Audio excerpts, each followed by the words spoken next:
케빈 메카시 연방 하원의장을 해임시킨 공화당 맥 게이츠 의원에 대해 당내에서도 쓴소리가 나오고 있습니다. 해당 행위라며 공화당에서 쫓아내야 한다는 날선 비판도 이어졌습니다. 미 전국 최대 의료그룹 카이저 퍼머넌트의 근로자 7만여 명이 임금 인상과 근로환경 개선을 요구하며 파업에 돌입했습니다. 수술과 진료 등의 의료 공백이 불가피하다는 우려가 나옵니다. 뉴욕시의 강력 범죄율이 지난해에 비해 크게 줄어든 것으로 나타났습니다. 대대적인 경찰 인력 충원과 단속 강화가 주 요인으로 분석됩니다. 차량 공유업체 우버가 택배 반품 서비스를 도입했습니다. 디즈니랜드가 입장료를 인상한 후 방문객 수가 줄고 매출이 감소하자 어린이 입장료를 한시적으로 인하하는 등 할인 서비스에 나섰습니다. 정통 한의에서 최고의 보약을 꼽으라고 한다면 단연 경옥고입니다. 동의보감은 몸을 보호하는 보약으로부터 출발하는데 그 동의보감의 첫 번째 처방도 바로 경옥고입니다. 하지만 여러분이 선택하실 수 있는 시중의 모든 경옥고가 비슷한 수준의 효능을 가진 것은 아니죠. 10만이 장석군의 천종산삼 경옥고는 수십 년간 산삼 전문가로서의 경험과 노하우를 담아 만든 가장 높은 수준의 경옥고입니다. 여러분 안녕하십니까? 10월 4일 첫 소식입니다. 미국에서 권력 서열 3위 하원의장이 사상 최초로 해임됐다는 소식 전해드렸는데요. 의회가 혼란에 빠지면서 우크라이나 지원에 대한 협의도 불투명한 상황인데 바이든 대통령은 우크라이나 지원이 곧 미국의 이익이라며 구체적인 입장을 담은 중대 연설을 예고했습니다. 뉴욕에서 강나림 특파원입니다. 조 바이든 미국 대통령은 오늘 백악관 기자회견에서 공화당 내부의 분열이 우크라이나 지원에 미칠 악영향이 우려된다면서 조만간 연설을 통해 미국이 왜 계속 우크라이나를 지원해야 하는지 설명하겠다고 밝혔습니다. 연방정부 업무 정지를 피하기 위해 통과된 임시 예산안에 우크라이나 지원 예산이 빠져 있는 것과 관련해서도 다른 방안을 찾을 수 있을 것이라고 말했습니다. I'm going to make the argument that it's overwhelmingly in the interest of the United States of America that Ukraine succeed, and it's overwhelmingly in our interest. 우크라이나 지원을 두고 미국 내부에선 아직까지 긍정적인 여론이 우세하지만 전쟁에 대한 피로감도 나타났습니다. 시카고 국제문제협의회가 현지 시간 4일 공개한 여론조사에 따르면 미국인 63%는 우크라이나에 무기와 군사물자를 추가로 제공하는 것을 지지했습니다.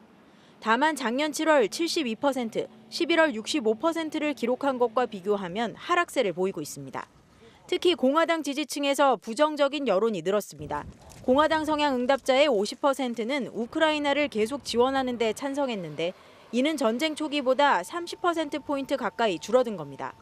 미국이 지금까지 우크라이나를 지원한 것이 가치가 있었는지에 대한 답변은 정치 성향에 따라 갈렸습니다. 민주당 성향 응답자의 69%는 지금까지의 우크라이나 지원이 값어치를 했다고 답했지만 공화당에서는 긍정적인 응답이 38%에 불과했습니다.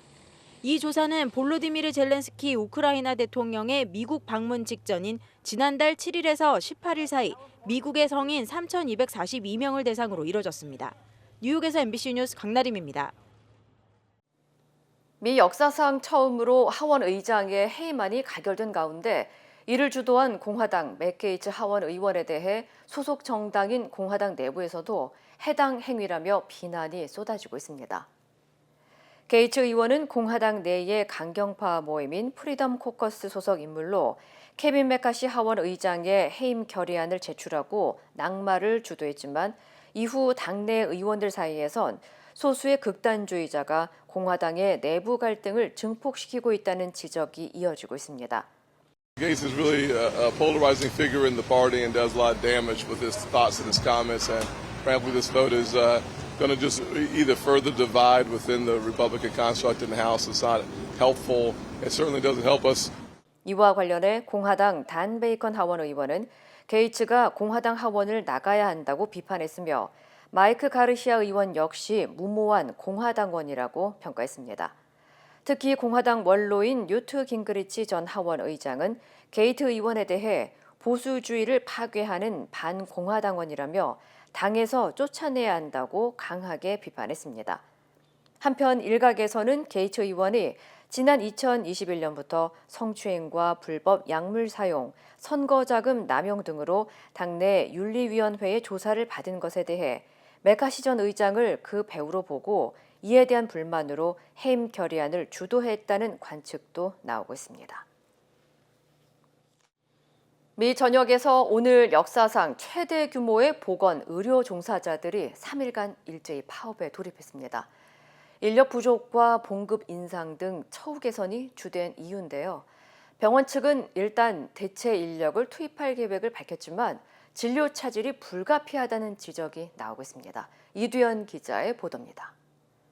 Why are we here? Patient care. How do we get it? Higher staffing. 캘리포니아와 워싱턴, 버지니아주 등 미 전역에서 보건 의료계 종사자들이 가운을 벗고 피켓을 들었습니다.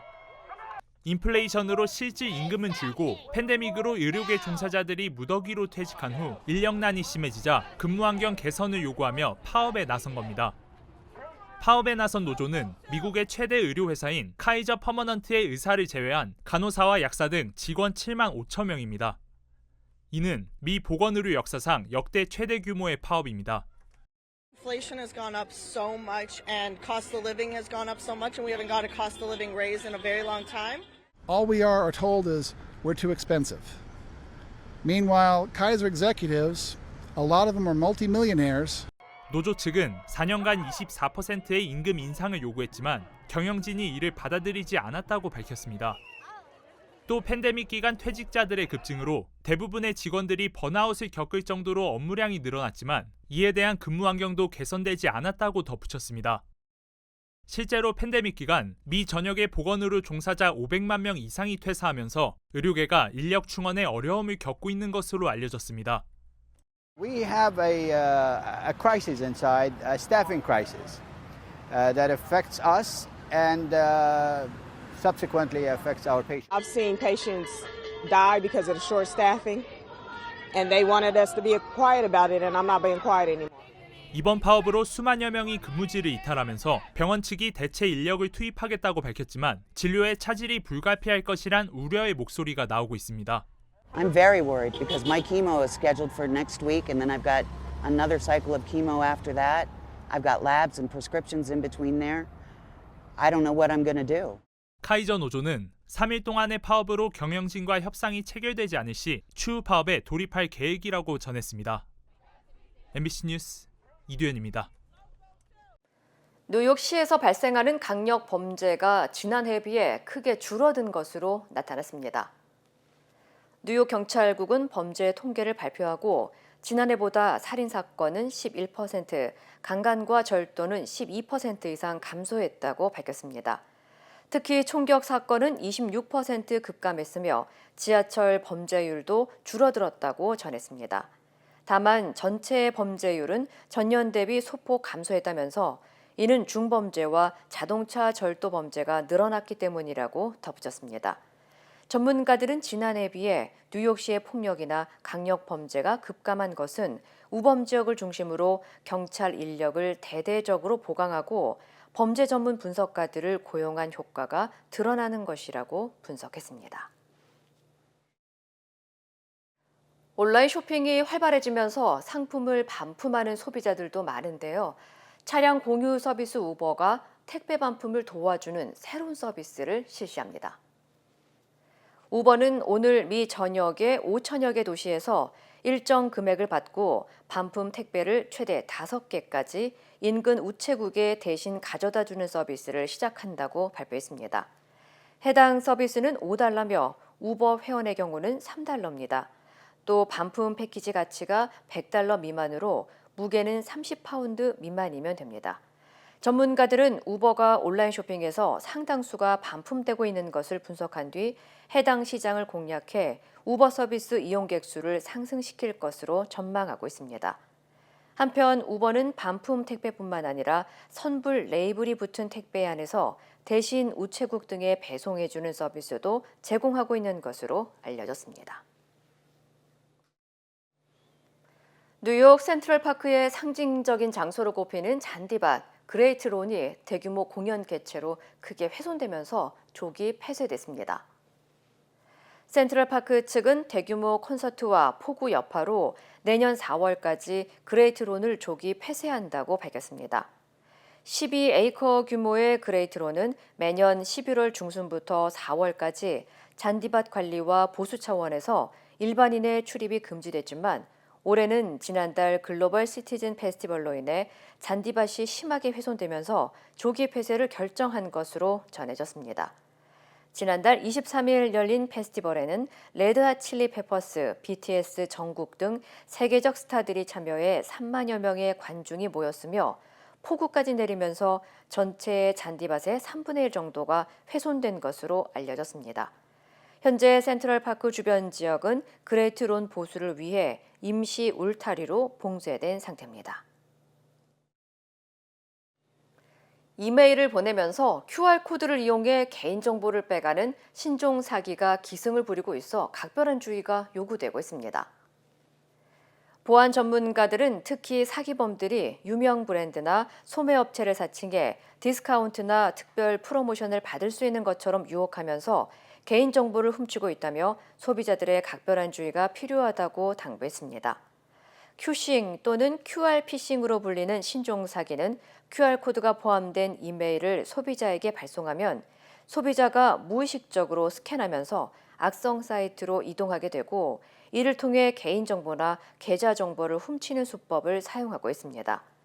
경찰 당국은 사기 피해를 당하지 않기 위해서는 익숙하지 않은 QR코드는 되도록 접속하지 말고 또 링크에 접속하기 전 웹사이트 주소도 잘 확인해야 하며 특히 QR코드에서 링크를 클릭했을 때 철자 오류가 있다면 가짜 웹사이트일 가능성이 높다고 경고했습니다. LA시 의회가 만장일치로 임금 착취 예방 조례안을 통과시켰습니다. LA시 의회는 어제 임금 착취 피해자를 효과적으로 지원하고 노동법을 위반하는 업체들의 임금 착취 문제를 뿌리 뽑기 위해 만장일치로 노동법 위반 업체 제재 강화 조례안을 통과시켰다고 밝혔습니다. 조례안에는 초과 근무와 휴식 시간, 상여금 지급 등의 규정을 위반한 비즈니스 업체에 대한 벌금 청구를 더욱 강화하고 임금 착취를 벌인 고용주를 기소하기 위한 추가 자원과 인력 등을 확보해야 한다는 내용 등이 담겼습니다. 조례안을 상정한 휴고 소토 마르티네즈 시의원은 임금 착취를 당하는 피해자 대부분이 이민자와 소수계, 저소득층 등의 노동자들이라면서 이들의 불안과 빈곤을 해결하기 위해 조례안을 상정했다고 전했습니다. 실제로 UCLA에 따르면 LA 카운티 전체 저소득 근로자의 88%가 임금 착취를 경험하고 있다는 조사 결과가 발표된 바 있습니다. 디즈니랜드가 지난해 10월부터 입장료를 9% 인상한 후 방문객이 급감하고 매출이 크게 줄어들자 고육지책으로 할인 정책을 잇따라 내놓고 있습니다.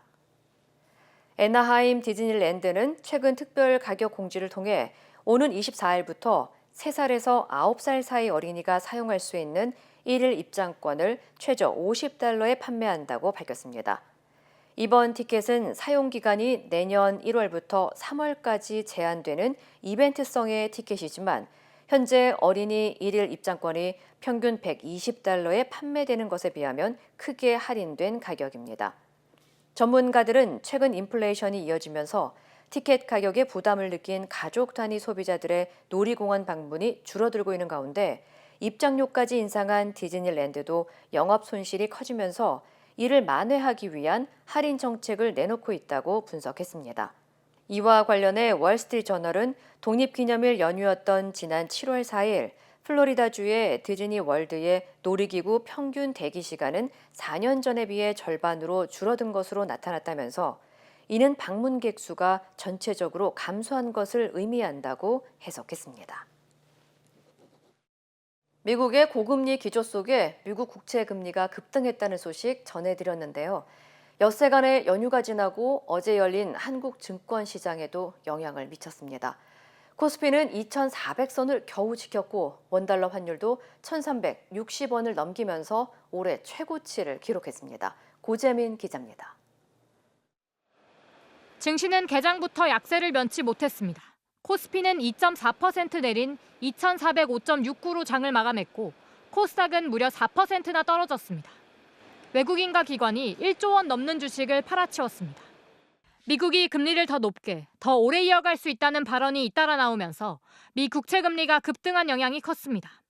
기축통화국인 미국 금리가 올라간다는 것 자체가 글로벌 금융시장에 굉장히 아주 긴축 지향적인 효과가 있고 그 과정에서 미국 이외 자산에 대한 매력도가 떨어지고 곧바로 달러 대비 원화 환율도 급등했습니다. 1달러당 원화값은 전 거래일보다 14.2원 오른 1,363.5원으로 마감했습니다. 11개월 만에 최고치입니다. 원유값에 환율까지 오르면 우리나라는 물가를 잡기 쉽지 않다는 우려가 나옵니다. 당분간 미국이 금리를 인하할 가능성이 희박해진 데다 고물가마저 이어지면 한국 역시 긴축을 이어갈 수밖에 없습니다. 결국은 국내 가계라든가 기업이 직면하게 되는 국내외적인 자금 조달 금리가 높아질 가능성을 시사를 하고요. 경기 둔화에 대해서 보다 더 적극적으로 대비해 나갈 필요성이 있는. 이미 고금리로 인한 고통은 시작됐습니다. 지난해 가계부채가 1,867조 원으로 국내 총생산 GDP의 100%를 넘어섰고 부동산 PF 부실이 금융권으로 옮겨갈 가능성은 여전합니다. 올해 2분기 말 기준 자영업자의 대출 연체액은 7조 3천억 원으로 역대 최대치입니다. MBC 뉴스 고재민입니다. 국제축구연맹 FIFA가 월드컵 100주년에 열리는 2030년 월드컵 개최지를 선정했습니다. 무려 3개 대륙 6개 나라에서 열리게 되는데요. 모로코와 스페인, 포르투갈이 공동 개최국인데 100주년을 기념해 남미 3개 나라에서도 일부 경기를 치릅니다. 손영 특파원입니다. 2030년 월드컵 개최지로 모로코와 스페인, 포르투갈이 공동 선정됐습니다. 하지만 개막전 등 일부 경기는 우루과이와 아르헨티나, 파라과이에서도 진행하기로 했습니다. 48개 팀이 참가해 104경기를 치르는데 우루과이와 아르헨티나, 파라과이에서 각각 한 경기씩 시작한 뒤 나머지는 스페인과 포르투갈, 모로코로 무대를 옮겨 치러집니다.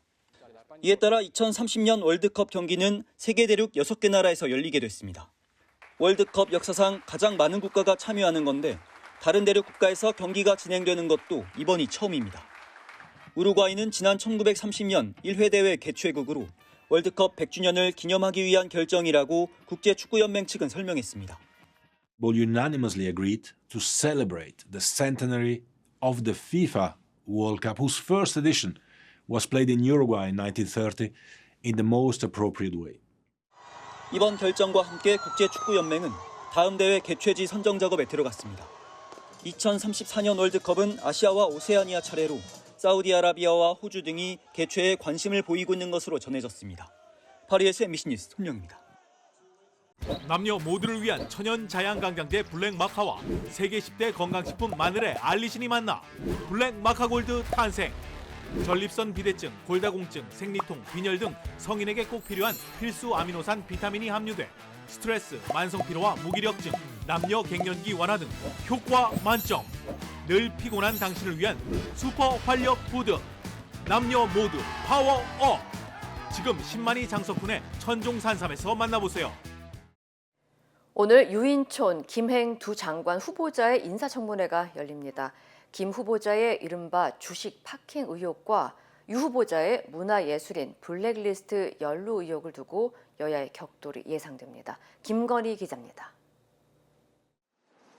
연휴가 끝나고 첫 출근길 문답에 응한 김행 여성가족부 장관 후보자. 자신이 인터넷 언론사의 운영업체 주식을 재매입했던 해에 회사 매출이 갑자기 떨어졌다는 언론 보도를 강하게 반박했습니다. 청문회 때 소상히 주식 이동 상황과 회사의 경영에 대해서 다 설명을 드리겠다. 아마 100번도 더 약속을 드렸던 것 같아요. 여당의 불참 선언으로 파행될 뻔했던 인사청문회는 어제 오후 양당 원내대표가 만나면서 다시 정상 개최가 논의 중입니다. 하지만 자료 제출 여부와 증인, 참고인 채택 등을 놓고 여야가 여전히 대립하고 있어 진행이 순탄치 않을 전망입니다. 유인촌 문화체육부 장관 후보자에 대한 인사청문회에서는 이명박 정부 시절 유 후보자가 문화예술인 블랙리스트 작성에 관여했는지가 쟁점입니다. MB 정부 당시 문화예술계 블랙리스트를 질문하자 이명박 정부에서는 블랙리스트가 없었다라면서 세상이 다 아는 사실을 부인하고 있습니다. 내일로 예정된 이균용 대법원장 후보자 임명동의안 표결을 둘러싼 여야 수싸움도 치열합니다. 민주당은 어제 의원총회에서 임명동의안 부결 당론을 채택하려고 했지만 내일 표결 직전 다시 논의하기로 했습니다. 당론 채택을 해야 된다 이런 분들이 다수였던 것 같고요. 그동안 그 인사 문제와 관련한 표결에서 자유투표로 진행했던 관례. 국민의힘은 민주당이 대한민국 사법부의 수장 자리마저 정쟁거리로 삼으려 한다고 비난했습니다. 사법부 길들이기를 통해 이 대표의 재판의 영향이라도 미쳐보려는 얄팍한 꼼수 아닙니까? 민주당은 내일 본회의에서 해병대 최상병 순직 사건과 관련한 특검 법안도 통과시키겠다는 방침을 분명히 했습니다. MBC 뉴스 김건우입니다. 오늘부터 후쿠시마 원전 오염수 2차 방류가 시작됩니다. 도쿄전력은 이틀 전부터 방류 준비 작업에 들어갔고 방류 설비 일부에서 페인트가 부풀어 오르는 현상이 있었지만 방류 자체에는 문제가 없다고 밝혔습니다. 도쿄에서 현영준 특파원입니다. 지난 8월 24일 1차 방류에 이어 오늘부터 후쿠시마 오염수 2차 방류가 본격적으로 시작됩니다. 앞으로 17일 동안 하루 460톤씩 모두 7,800톤에 이르는 오염수를 방류할 예정인데 이는 1차 방류 당시의 7,788톤과 비슷한 양입니다. 이번 2차 방류에서도 1차 방류 때와 마찬가지로 약 1.1조 베크렐의 삼중 수소가 바닷물에 희석돼 방류될 예정입니다. 도쿄전력은 오염수 해양 방류 설비 일부에서 도료, 즉 페인트가 부풀어 올랐다고 밝혔습니다. 구체적으로 바닷물 희석 설비인 상류 수조 4곳에서 페인트 작업을 한 부분이 10cm 정도 부푸는 현상을 발견했는데 균열이 없고 수조의 방수 기능도 유지되고 있어 오염수 해양 방류에는 문제가 없다고 주장했습니다. 도쿄전력은 빗물 유입 탓에 도료가 부풀었을 가능성이 크다고 덧붙였습니다. 우리 정부는 오염수 2차 방류에 맞춰 한국원자력안전기술원 소속 전문가들을 후쿠시마 현지에 파견하기로 했습니다. 활동 기간 등 구체적인 일정은 공개되지 않았지만 국제원자력기구와 정보를 공유하고 방류 모니터링을 확인할 것으로 보입니다. 일본의 오염수 방류와 관련해 러시아 정부는 방류 피해를 조사할 전담 조직을 만들기로 했다고 현지 언론들이 보도했습니다. 오호츠크해와 연해주 해역에서 오염수 방류 결과를 모니터링하고 대기 중에 유해 물질이 유입됐는지도 확인할 예정인데 러시아 정부는 중국처럼 일본산 수산물 수입을 금지하는 방안도 검토 중인 것으로 알려졌습니다. 도쿄에서 MBC 뉴스 현영준입니다. 극우 성향의 사랑제일교회 전광훈 목사가 몇 달 전 신도들에게 알뜰폰 가입을 독려했는데요. 그런데 이 업체는 일반 통신사보다 더 비싼 요금을 받고 있었고 대주주가 전 목사의 딸이었습니다. 신준명 기자입니다. 지난 4월 설교 중이던 전광훈 사랑제일교회 목사가 불쑥 신도들에게 휴대전화 통신사를 바꿀 것을 독려했습니다. 딸이 총지휘에서 청년사업단에서 통신사 이동을 완성했다며 1200만 기독교인들은 다 통신사 이동에 참여해야 한다고 강조했습니다. 전광훈 목사의 딸이 지분 60%를 가지고 있는 회사가 알뜰폰 사업을 시작한 지 한 달이 지난 시점이었습니다. 전광훈 목사님께서 오래전부터 말씀하시고 또 준비해 오셨던 청년사업단 통신사업 모바일이 드디어 여러분의 관심과 기도로 출시되었습니다. 사업 시작 첫 달 11명에 불과했던 가입자는 전 목사의 독려 뒤 5개월 만에 10,000명으로 급증했습니다. 월 매출도 지난 8월 기준 2억 8,900여만 원으로 뛰었습니다. 애국의 또 다른 이름, 실속 있고 다양한 요금제를 내건 업체의 홈페이지에 들어가 봤습니다. 그런데 일부 요금제는 같은 양의 데이터를 제공하는 일반 통신사 요금보다도 한 달에 2만 원이 비쌌습니다. 11조 헌금을 연상하게 하는 기부 요금제는 비슷한 데이터와 통화 시간을 제공하는 다른 알뜰폰 업체 요금보다 3배 정도 비쌌고 데이터 용량이 더 큰 이 업체의 다른 요금보다도 9,000원 더 비쌌습니다. 알뜰폰 사업은 요금 인하를 촉진하기 위해 자본금 3억 원 이상 등의 요건을 갖추고 신고만 하면 사업을 시작할 수 있는데 전 목사가 자신의 딸에게 수익을 몰아주는 수단으로 이용하고 있다는 지적이 나옵니다. 과기부가 애초에 낮은 가격으로 스마트폰을 사용하게 하려 했던 알뜰폰 제도의 취지에 맞는지 실태 조사를 하고 MBC는 해당 업체에 기부요금제 등 알뜰폰 수익의 사용처와 가입자 중 사랑제일교회 신도의 비율 등을 물었지만 업체 측은 통상적인 영업 활동에 따라 추진되는 사업이라며 법적인 부분은 물론 도의적으로도 어떠한 문제가 없다고만 답했습니다. MBC 뉴스 신준명입니다. 이탈리아 북부 베네치아 인근 고가도로에서 관광버스가 추락해 20명 이상이 숨졌습니다. 뒤집힌 버스가 형체를 알아보기 어려울 정도로 부서졌습니다. 관련 소식 전해드립니다. 뒤집힌 버스가 형체를 알아보기 어려울 정도로 부서졌는데요. 현지 시간 3일 이탈리아 북부 베네치아 인근 메스트레 지역 고가도로에서 외국인 관광객을 태운 버스가 추락해 최소 21명이 사망하고 18명이 부상당했습니다. 사망자 중 2명은 어린이로 파악됐는데요. 사고 버스에는 우크라이나 단체 관광객을 포함한 외국인 관광객이 타고 있었고요. 한국인 피해는 없는 것으로 확인됐다고 주 밀라노 총영사관이 밝혔습니다. 버스가 고가도로를 지나던 중 보호벽을 부수고 약 30m 아래 철로 근처로 떨어졌고 전선에 부딪힌 후 불이 났는데요. 정확한 사고 원인을 조사 중이라고 합니다. 건물 주변을 경찰차와 구급차 여러 대가 감싸고 있는데요. 미국 메릴랜드주 볼티모어에 있는 모건 주립대에서 총성이 울려 퍼졌습니다. 현지 시간 3일 밤 벌어진 총격으로 최소 4명이 총에 맞았는데요. 부상자들은 생명엔 지장이 없는 것으로 파악됐고요. 다만 경찰은 용의자의 수나 체포 여부 등은 구체적으로 밝히지 않았습니다. 약 9천 명이 재학 중인 모건 주립대는 미국의 주요 흑인 대학 중 하나인데요. 주말 진행 예정인 학교 동문회 행사를 앞두고 총격이 벌어진 것으로 전해졌습니다. 중국의 핵 잠수함이 미국과 영국 등의 잠수함을 겨냥해 설치한 덫에 걸려서 선원 55명이 사망했다는 보도가 나왔습니다.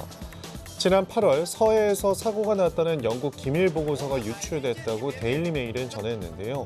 이 매체에 따르면 중국 잠수함은 산둥 지역 근처에서 미국과 동맹국 잠수함을 잡기 위해 자국이 설치한 사슬과 닷 장애물에 부딪혔고요. 이 때문에 산소 시스템이 고장나면서 승무원들이 저산소증으로 숨진 것으로 파악된다고 말했습니다. 이러한 잠수함 관련 소문은 지난달 SNS를 통해 돌았지만 중국은 해당 사건을 부인하고 있습니다. 판다의 중국 귀국을 앞두고 미국에서는 9일간 환송 행사가 열렸는데요. 미국 워싱턴 DC 동물원에 있는 판다 3마리가 오는 12월이면 중국으로 돌아가고요. 나머지 4마리의 판다들도 내년 말이면 임대 계약이 종료됩니다. 현재까지 임대 연장에 대한 논의가 없어 내년이면 한 마리도 없을 가능성이 제기됐는데요. 미국과 중국의 관계가 악화되면서 중국의 판다 임대 정책도 영향을 받게 됐다는 분석이 나오고 있습니다. 중국은 10년 단위로 판다를 다른 나라에 임대하고 있으며 현재 19개국에 65마리의 판다가 임대된 상태입니다. 지하철에 탑승한 소녀가 잠시 후 의식을 잃고 사람들에 의해 밖으로 옮겨집니다. 이란에서 10대 소녀가 히잡 착용 규정 위반으로 경찰과 승강이를 벌인 뒤 혼수 상태에 빠졌다는 주장이 제기됐는데요. 한 인권단체는 16세 소녀가 히잡을 착용하지 않아 도덕경찰 대원들로부터 물리적인 공격을 받았다고 주장했습니다. 이란 당국은 저혈압 때문에 기절한 것이라며 인권단체 주장에 반박했는데요. 히잡을 제대로 쓰지 않았다는 이유로 체포된 마흐사 아미니의 의문사 후 1년여 만에 벌어진 사건이 잠잠했던 이란 반정부 시위에 다시 영향을 미칠지 주목되고 있습니다. 손으로 스마트폰을 세게 누르자 깨지기 시작합니다. 애플 최초로 티타늄 소재를 사용해 내구성을 높인 것으로 평가받던 아이폰 15 프로 맥스가 유튜버들이 실시한 내구성 테스트에서 의외의 결과를 보이고 있는데요. 바닥으로 떨어뜨렸을 때 긁힘과 찌그러짐 정도의 흠집이 발생한 타 스마트폰과 다르게 아이폰의 경우 모서리가 깨지면서 화면이 파손됩니다. 내구성을 높였다는 광고와 다르게 후면 유리가 깨지기 쉬워졌다는 우려가 제기되고 있는데요. 최근 애플은 소비자 사이에서 제기된 아이폰 15 시리즈의 과열 문제를 이례적으로 인정하기도 했습니다. 이 시각 세계였습니다. 인터넷과 SNS에서 화제가 된 소식들 알아보는 투데이 와글와글입니다. 차를 몰고 나가려는데 앞에 이중 주차된 차량이 있어서 어쩔 수 없이 직접 차를 민 경험 한 번쯤 있으실 텐데요. 이중 주차된 차량을 밀어 이동시키다가 차에 깔리는 사고 모습이 영상으로 공개됐습니다. 사고는 지난 19일 울산의 한 아파트 주차장에서 발생했는데요. 아파트 단지 CCTV 영상을 보면 한 주민이 주차해놓은 차를 빼기 위해 평행 주차된 차를 직접 밀기 시작합니다. 그런데 이동시킨 차가 주차 방지턱을 넘어 경사로 아래로 내려가기 시작했는데요. 주민이 황급히 달려가 온몸으로 막아섰지만 가속도가 붙은 차는 점점 빠르게 굴러갔고 결국 주민은 차량 아래 깔리고 말았습니다. 사고 장면을 목격한 주민들이 급히 달려와 차를 막아 세웠는데요. 주차 공간이 좁은 우리나라에서는 이중 주차를 해야 하는 상황이 자주 발생하는데요. 경사진 곳이나 주변에 경사로가 있다면 이중 주차를 피하는 게 좋고 직접 밀어서 이동시킬 때는 특히 조심해야 할 것 같습니다. 경북 포항의 대표 관광 명소인 호미곶 인근에 최근 때 아닌 귀신 소동이 일고 있다고 합니다. 한 유튜버가 SNS에 영상을 올리면서 이를 보려는 관광객이 늘고 있다는데요. 해당 영상에 등장하는 귀신의 정체는 다름 아닌 마네킹입니다. 낮에는 그냥 별것 없는 폐건물이지만 밤이 되면 창가에 빨간 조명이 비치고 하얀 소복을 입은 마네킹이 바다를 응시하고 있는데요. 왜 이런 상황이 나타났을까요? 이 건물의 주인이 새 건물을 지을 수 있게 허가해달라며 포항시를 상대로 시위하면서 이 마네킹과 붉은 조명을 설치한 것으로 알려졌는데요. 하지만 갑작스럽게 SNS 등에서 귀신의 집으로 유명세를 타면서 관광객들이 몰려드는 예상치 못한 일이 벌어졌다고 합니다. 포항시는 현재 건물주를 상대로 마네킹을 철거해달라며 설득하고 있다고 하네요. 중국의 한 식당에서 식사를 하던 손님이 갑자기 라이터를 꺼내 불을 지르고 달아났는데요. 범인이 잡히지 않아 도대체 왜 불을 질렀는지 파악되지 않고 있다고 합니다. 지난달 29일 중국 산지성의 한 식당인데요.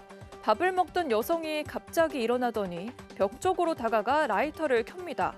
그리고는 식당 장식물에 불을 붙이는데요. 불이 순식간에 퍼지면서 평화로웠던 식당이 아수라장이 됐습니다. 직원들의 발빠른 대처로 다행히 불은 금방 꺼졌고 인명피해 역시 없었지만 식당에 불을 낸 여성은 이미 달아난 뒤였는데요.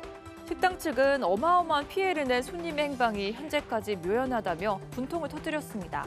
현지 누리꾼들도 범인을 잡아 감옥으로 보내야 한다. 식당 주인은 무슨 죄냐며 범인을 어서 잡아야 한다고 입을 모았습니다. 미국에서 한 남성이 차를 몰고 경찰서로 돌진했는데요. 지난달 20일 밤 미국 뉴저지주의 한 경찰서입니다. SUV 차량 한 대가 벽을 뚫고 돌진하면서 경찰서 내부를 박살냈는데요. 사무실 안에 있던 경찰관 2명은 갑작스러운 소동에 놀라 밖으로 나왔고 운전자 역시 차에서 내렸는데 운전자의 행동이 좀 이상합니다. 차 문을 열고 나오자마자 두 팔을 하늘 위로 번쩍 올리며 만세를 해 보이는데요. 경찰이 자신을 체포하려고 다가왔지만 전혀 개의치 않고 그대로 만세 자세를 유지하고 있네요. 1급 테러 혐의 등으로 구금된 운전자는 이미 절도, 폭행, 불법 무기 소지 등의 혐의를 받고 있었는데요. 도대체 왜 경찰서로 차를 몰고 돌진했는지 궁금한데 수사당국은 이 남성이 1년 전 자신이 신고한 사건 처리 결과에 불만을 품고 범행을 저지른 것으로 보고 있습니다. 투데이 와글와글이었습니다.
이상으로 10월 4일 수요일 뉴스를 마칩니다. 시청해주신 여러분 고맙습니다.